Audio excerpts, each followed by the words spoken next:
Assalamu alaikum, rahmatullahi wa barakatuh. 3 июль 2022 жыл. Biz azıl ушул Көкбел айылындагы мечитке суу тартып аткан жерде булакта турабыз. Азыркы учурда ашар иши жүрүп атат. Өзүңүздөр билгендей эле биз бул жерге колодец курганбыз. Азыркы учурда колодец бүтүп, суу тартылып, азыр болгону жер казуу иштери жүрүп атат. Мен сиздерге азыр колодец боюнча тааныштырып кетейин. Бул колодецтен табылган булактан минутасына 4 литр су чыгат, суткасына 5,5 тонна су чыгат экен бул жерде. Балдар эсептеп чыгышты. Кудай буйруса азыр неке мынакей көрөсүздөр, колодецке су толуп, азыркы учурда колодецке су толгону менен тияка суу агып атат.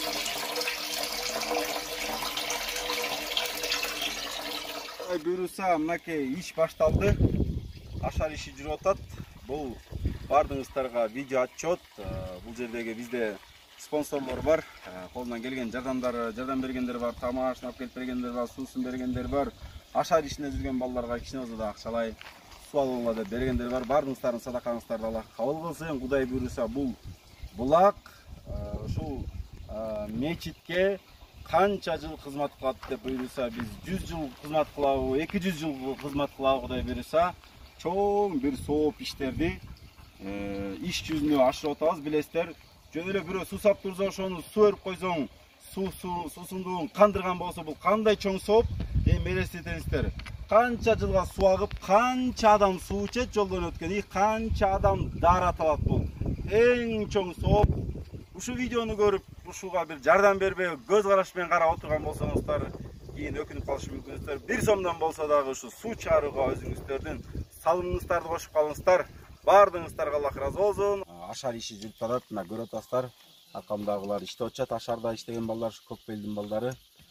Менин айтарым, мынакей билесиздер, бир адамга суусундугун кандырсаң эле кандай чоң сооп. Азыркы учурда ушул жерде мынакей суу тартылып атат. Айтып кеттик биз, бир суткасына 5,5 тонна суу чыгат турган булактан суу тартып атабыз. Азыркы учурда бул жерден канча деген адам даарат алат, канча деген адам бул суудан ичет. Анан эми күн ысып атат, күн ысып атат. Бирок мен айтат элем, келиңиздер, ушу бир күнүңүздөрдү бир акыретке берип койбойсуздар. Бир эле күнүңүздөрдү акыретке берип коюш бул өтө оор эмес. Бардыгыбыздын тиричилигибиз бар, бардыгыбыздын бала чакабыз бар, карызыбыз бар, проблемабыз бар. Аны айта берсек эч качан түгөнбөйт. Адам өлгөнчө карыз болот, өлгөнчө проблемасы болот.